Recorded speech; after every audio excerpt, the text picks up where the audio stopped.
미지근한 신앙 상태.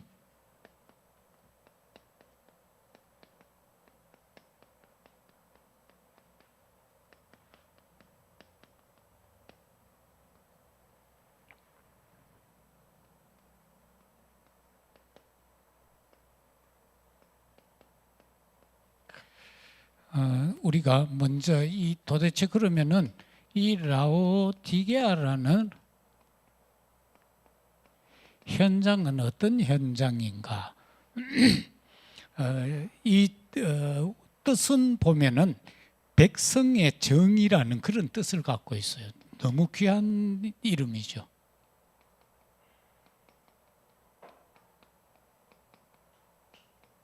백성들의 정의가 살아있는 그런 도시다, 이런 의미를 갖고 있는데, 이런 도시 이름을 붙인 것은 셀루쿠스 왕조의 안티오쿠스 2세라는 사람이 자기 아내 이름을 따서 도시 이름을 붙였어요. 라오디케, 아내 이름이 라오디케예요. 그래서 이름을 라오디게아, 이렇게 도시 이름을 명명했는데, 이곳은 교통의 요지였어요.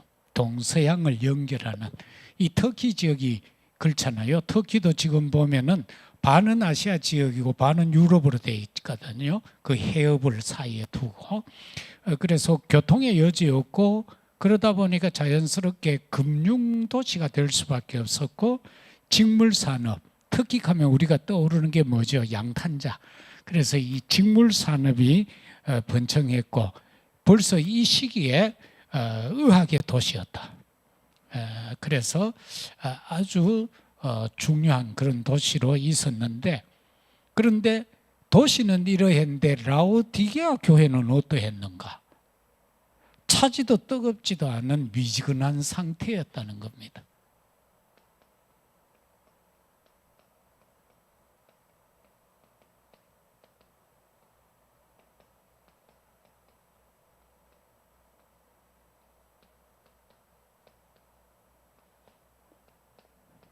미지근한 상태. 이걸 지금 주님이 책망하고 계셔요. 여기에서 이 라오디게아 교회에 지금 말씀하시는 예수님은 어떤 분으로 묘사되어 있노 하면은,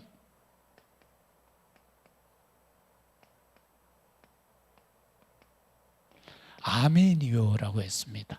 그대로 될지어다라는 말이죠. 그런데 도무지 여기서는 하나님을 제대로 안 믿어요. 미지근하니까. 그러니까 아멘으로, 아멘의 주님으로 나타나는 거예요. 그리고는 또 보면은 충성된 증인. 이 말은 충성된 증인이 없다는 겁니다. 라오디게아 교회에. 왜? 미지근하니까. 그리고 하나님의 창조의 근본이다.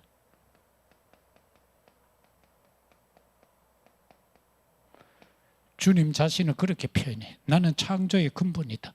그 말은 이 언약에 대한, 창조에 대한 걸 제대로 안 믿고 있다는 거예요. 그걸 확실히 믿으면 미지근하지는 않죠.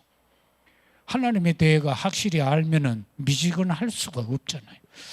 그래서 첫째로 볼 수 있는 게, 라오디게아 교회의, 이 교회의 착각이 도대체 뭔가라는 겁니다. 이 미지근할수록요, 자기가 잘났다라고 생각해요. 자기는 완전하다고 생각해요. 이게 라오디게아인데 어떻게 생각하고 있는가 보니까 자칭 우리는 부자다라는 거예요.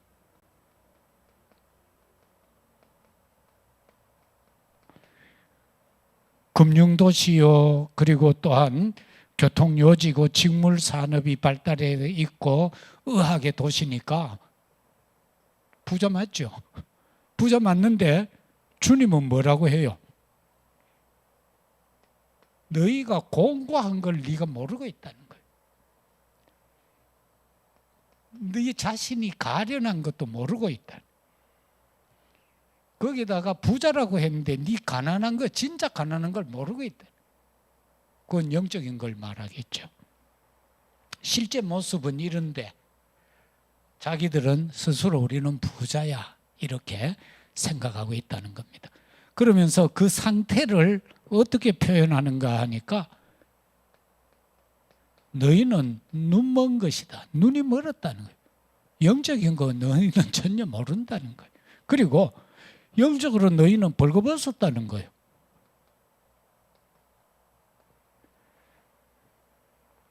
소경이 자기가 소경인 걸 모르고 있는 거예요.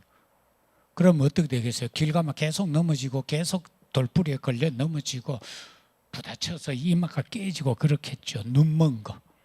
그 다음엔 벌거벗었다. 이게 우리가 창세기 3장에서 보면 아담 하와가 말씀을 불순종하고 자기들의 벌거벗음이 수치스러워서 부끄러워서 숲으로 숨어버리는 모습을 보잖아요. 근데 실제로 너희들이 그런 수치와 부끄러움의 삶 속에 있는데도 그거 아닌 것 같이 여기고 지금 라오디게아 사람들이 살아가고 있다라는 겁니다. 우리가 그 이솝 이야기에 보면 벌거벗은 임금님 나오잖아요.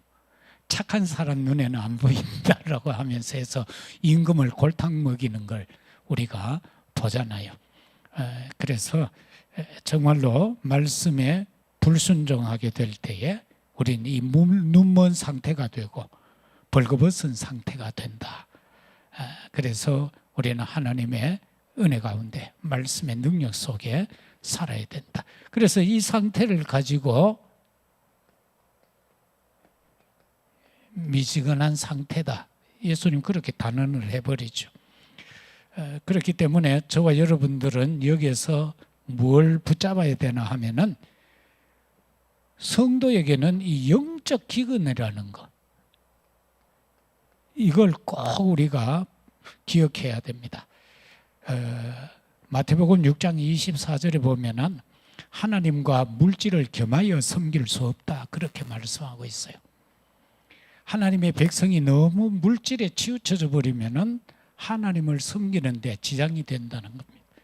그리고 누가복음 16장 13절에서 보면은 세상에 안주하면 하나님과 멀어진다. 세상을 사랑하면 하나님하고 멀어질 수밖에 없죠. 세상을 연락을 좋아하면 하나님하고 멀어질 수밖에 없어요. 창세기 6장에서 노아 시대에 그 네피림에 의한 역사가 되어져 버리니까 거기에서는 어떻게 돼요? 하나님과 멀어질 수밖에 없잖아요. 그래서 하나님이 사람 지은 것을 탄식하게 돼요. 그래서 멸하겠다라고 하잖아요. 그래서 우리는 성도로서 영적 기근에 빠지지 않도록 우리가 하나님 앞에 서야 된다. 이거를 여기에서 교훈으로 받을 수 있고요. 두 번째는 라오디게아 교회에 주님의 요구가 있어요. 그래도 주님이 라오디게아 교회를 버리지는 않으셨다라는 건 알 수가 있죠. 하나님의 교회가 사명을 감당 안 해도 하나님은 그 교회를 버리지는 않습니다. 왜? 그 가운데 그래도 소수라도 하나님의 뜻을, 하나님의 일을 이루어가는 사람들이 있기 때문에 그러합니다. 주님의 라오디게아 교회를 향한 이 뜨뜻미지근한 성도들을 향한 오늘의 이 시대 우리를 향한 주님의 요구는 불로 연단한 금을 사라고 그랬어요.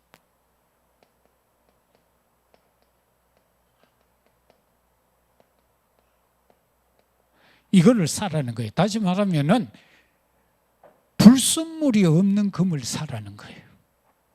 이거는 딴 게 아니고 빛의 경제죠.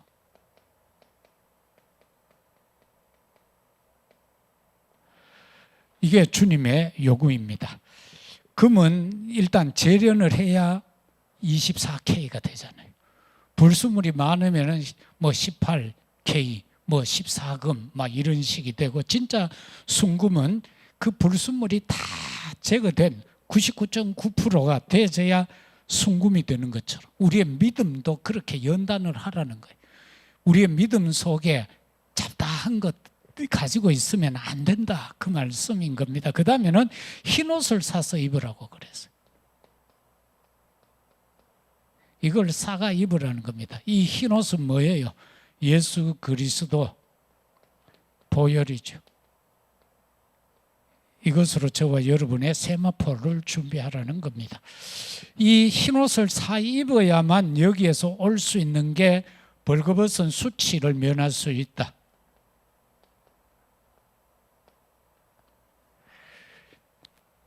우리가 성도의 삶 가운데서 여러 가지 약하고 부족한 것은 예수 그리스도 보혈의 능력 아니고는 가리울 수가 없습니다. 인간이 아무리 자신을 다른 걸로 포장을 해도 다 드러납니다. 백일하에. 사단이 그냥 둡니까? 다 밝혀버리죠. 그러나 그 밝혀짐 속에서도 부끄러움과 수치를 안 당하고 이길 수 있는 것은 바로 그리스도 보혈로 옷 입는 거다. 이걸 저와 여러분이 놓치면 안 됩니다. 그래서 창세기 21장에 보면은 아담하고가 부끄러워서 숨어 있을 때 주님이 찾아왔죠. 왜 숨었노라고 묻잖아요. 그래서 아담은 아내를 핑계 삼고 하와는 뱀을 핑계 삼고 그럴 때에 하나님이 어린 양을 잡아서 그 피 묻은 가죽옷을 해 입히셨다. 부끄러우니까 막 나뭇잎을 따다가 막 가리고 했어. 그런데도 그 뭐 요즘 그치 이래 덮으면 한나절도 못 가가 벗어져 버리죠. 그래서 어린 양의 가죽옷이 아니고는 안 된다. 십자가 보혈의 능력이 아니고는 안 된다. 그 다음에는 안약을 사라는 거예요. 안약을 사가지고 눈에 발라가 보게 하라는 거예요. 예? 이건 뭐예요? 하나님의 은혜가 아니면 안 돼요. 성령으로 우리가 거듭나지 않으면은 여기에서 벗어날 수 없는 거예요. 그렇기 때문에 요한복음 3장에 나오는 그 니고데모 사건을 보더라도 세상적으로 아무리 지위가 있고 엘리트라고 해도 지식이 있다고 해도 영적 비밀을 모르니까 거듭나야 된다라고 하니까 이 니고데모가 선생님, 내가 이만치 장성해서 큰 몸이 되어졌는데 어떻게 해서 어머니 배에 다시 들어갔다 나올 수 있습니까? 이런 무지막지한 말을 쓰거든요. 무식이 출출출 넘치는 말을 하고 있어요. 이건 완전히 뭡니까? 영적 비밀이 없으니까 육적으로 밖에 모르니까 그 말이 그렇게 되어질 수밖에 없는 거예요. 환희가 저만치 컸는데 왜 엄마 뱃속에 다시 들어갔다 나올 수 있겠어요? 그 니고데모가 요즘으로 치면 국회의원이에요. 그런 사람이 그런 답을 내놓는다니까. 그래서 주님이 그거 아니다라고 했잖아요. 거듭나야 된다. 성령 물로 거듭나야 된다. 그래서 성령을 사서 바르라는 거예요. 뭐 우리가 주의 은혜를 성령을 돈 주고 사는 건 아니지만은 비유를 그렇게 말씀했습니다. 그래서 우리가 성령의 기름을 발라야 되고 주의 보혈을 발라야 되고 거듭나야 된다. 그래서 영적 소경에서 치유를 받으라. 영적 소경에서.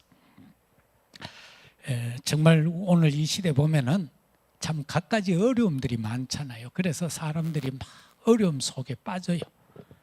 그러다 보면은 그걸 못 이겨요. 그래서 크고 작은 막 질병이 오고 정신적 문제가 오고 막 영적 문제가 오고 그렇잖아요. 그래서 뭐 그건 우리들이 다 겪은 일일 수도 있고 또 젊은 세대가 겪어야 될 일들도 있고 뭐 주로 보면은 여성들이 결혼해서 아이 놓고 나면 가장 먼저 오는 게 산후우울증 하는 게 있잖아요. 그런데 그게 지나치면은 그 뭡니까 우울증까지 산후우울증 되고 심각한 뭐 애도 싫고 가족도 다 싫고 막 그런 형태로 빠지거든요. 그런데 그게 복음의 능력이 아니면은 그게 문제가 될 수 있다. 그래서 그리스도로 복음의 능력으로 말씀으로 그걸 넘어서야 된다. 그런 어려움이 우리 주변에서 일어나지 않도록 기도해야 되겠습니다. 세 번째는 이러한 라오디게아 교회를 통해서 주님이 주시는 교훈이 있습니다. 아멘이요 충성된 증인이신 그리고 하나님의 창조의 근본이신 그분이 교훈을 주고 있어요. 19절에서 보면은 사랑하는 자에게는 책망과 징계를 한다고 그랬어요. 사랑을 하면은 책망을 하고요, 징계한다고 그랬어요. 자녀를 사랑하면은 부모가 자녀를 책망하지 않냐? 너 그러면 안 돼. 그럼 징계하잖아요. 너 이번 달 용돈 50% 깎아. 이런 징계를 하잖아요. 그런 것처럼 하나님도 우리를 사랑하시기 때문에, 주님도 사랑하시기 때문에 책망한다는 거예요. 징계한다는 거예요. 책망과 징계가 왔을 때에 열심을 내라고 그랬어요. 그리고는 회개하라고 그랬어요. 그러면은 하나님의 사랑이 지속될 수 있다. 두 번째는 주의 음성을 듣고 문을 열어라. 그게 20절이에요.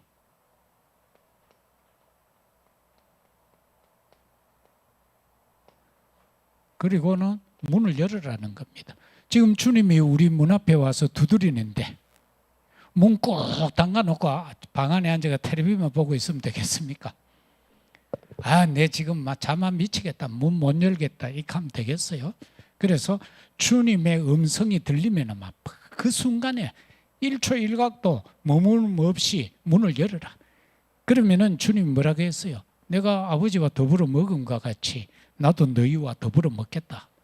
그렇게 주님이 말씀하고 계십니다. 그 다음에는 21절을 통해서 이기는 자에게는 보좌의 축복을 준다.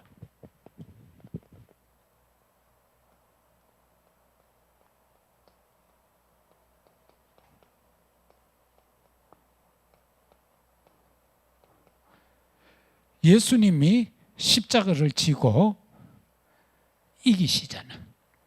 어떻게 해요? 사단의 머리를 박살내는 거죠. 창세기 3장 15절 약속대로 예수님이, 어떤 사람은 막 지옥까지 갔다 하는데 예수님이 지옥 갈 이유가 없잖아요. 그냥 죽으심으로 사단의 권세를 꺾어버린 거예요.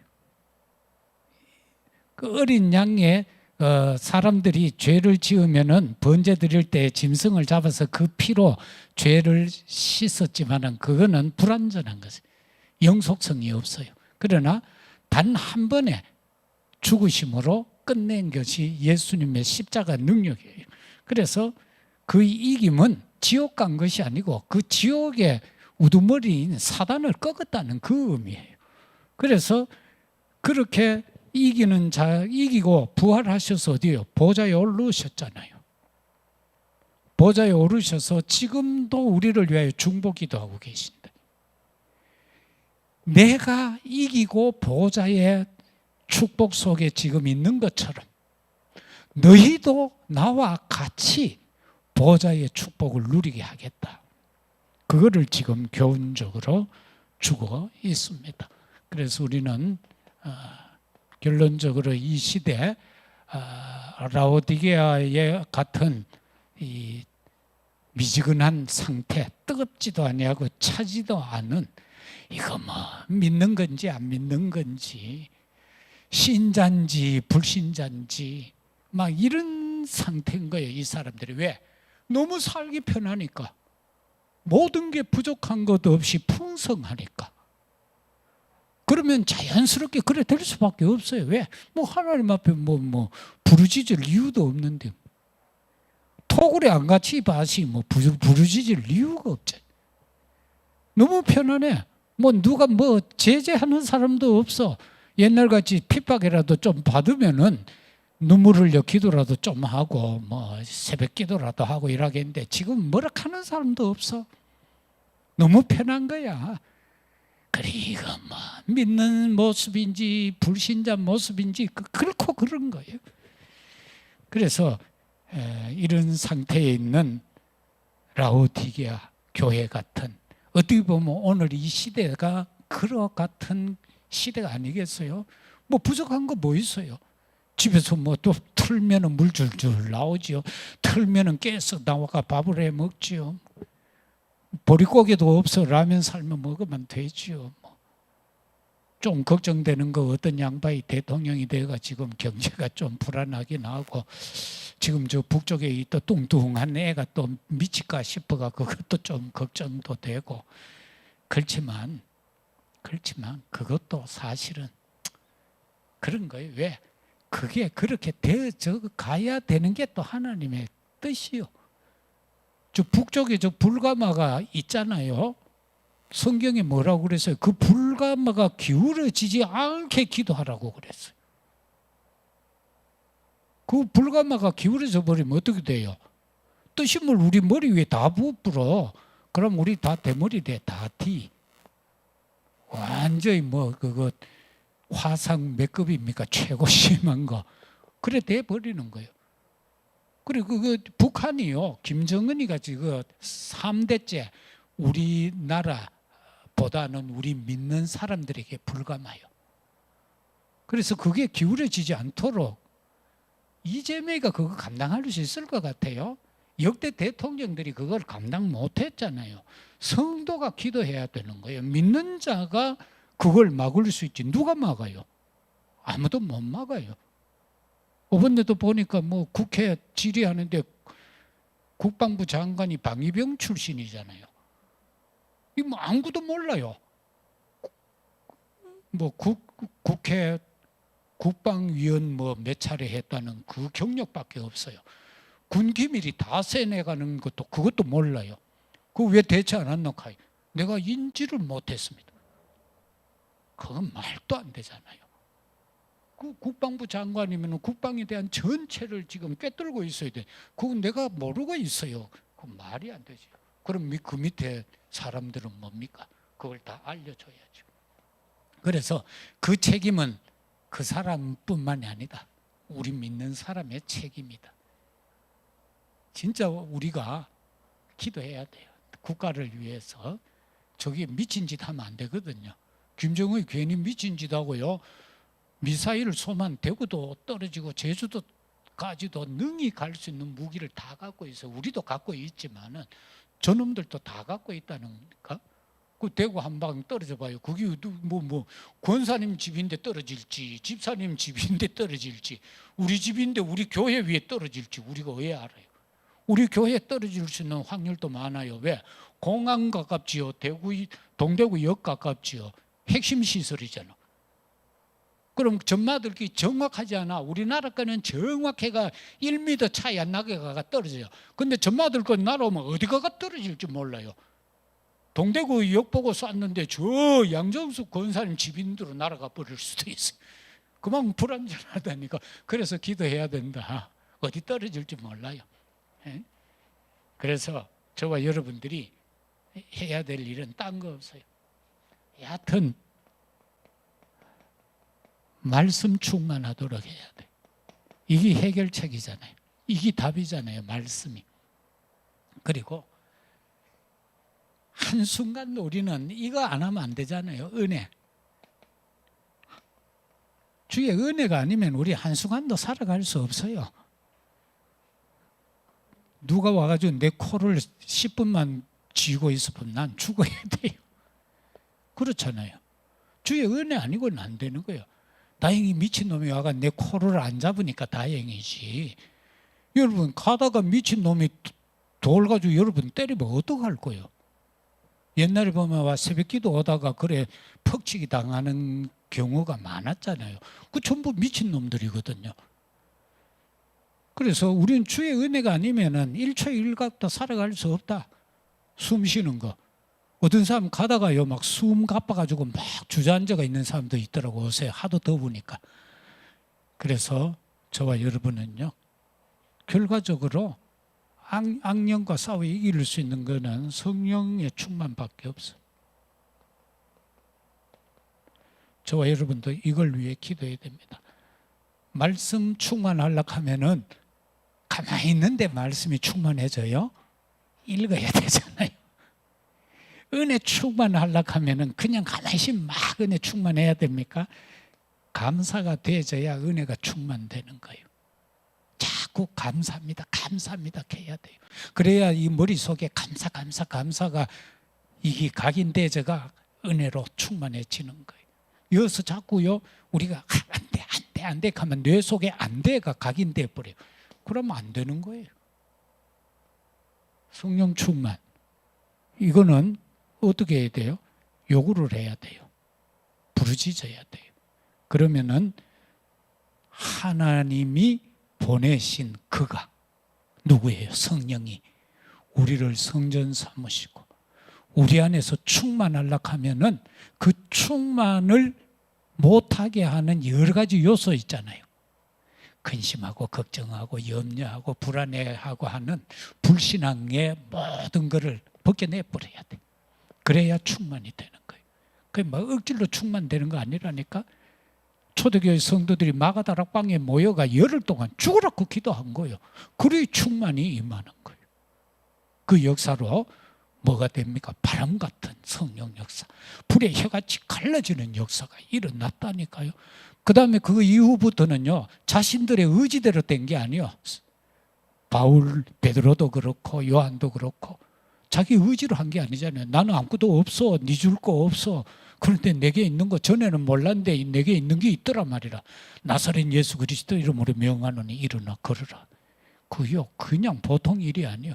우리 말로 예를 들어 야 진규 내 네 죄 사했다 하는 말, 그 뭐 죄가 사해졌는지 안 사해졌는지 우리가 확인할 수 없잖아. 그러나 내가 진규 보고 진규야 너의 그 비염이 깨끗이 치유될지어다 하는 거, 이 말이 쉽겠어? 죄 없어 하는 게 쉽겠어? 바로 그런 의미라니까. 그래서 성령 충만 돼야 된다.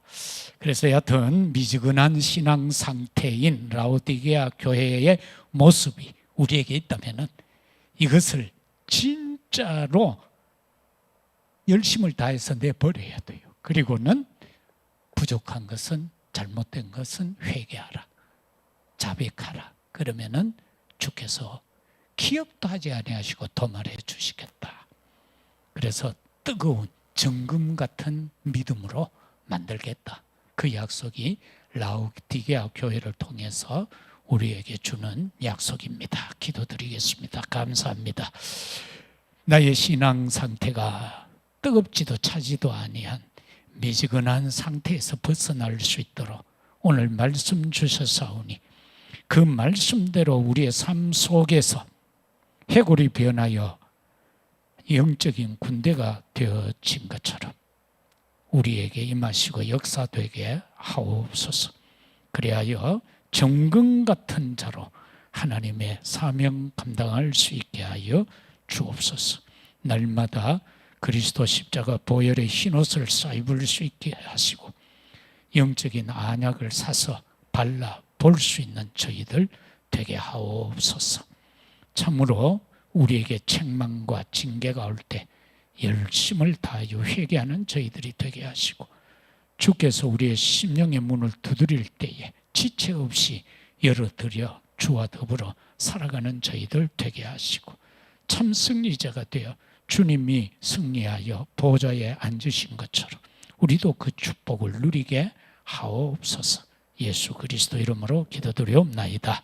아멘. 찬송 407장입니다.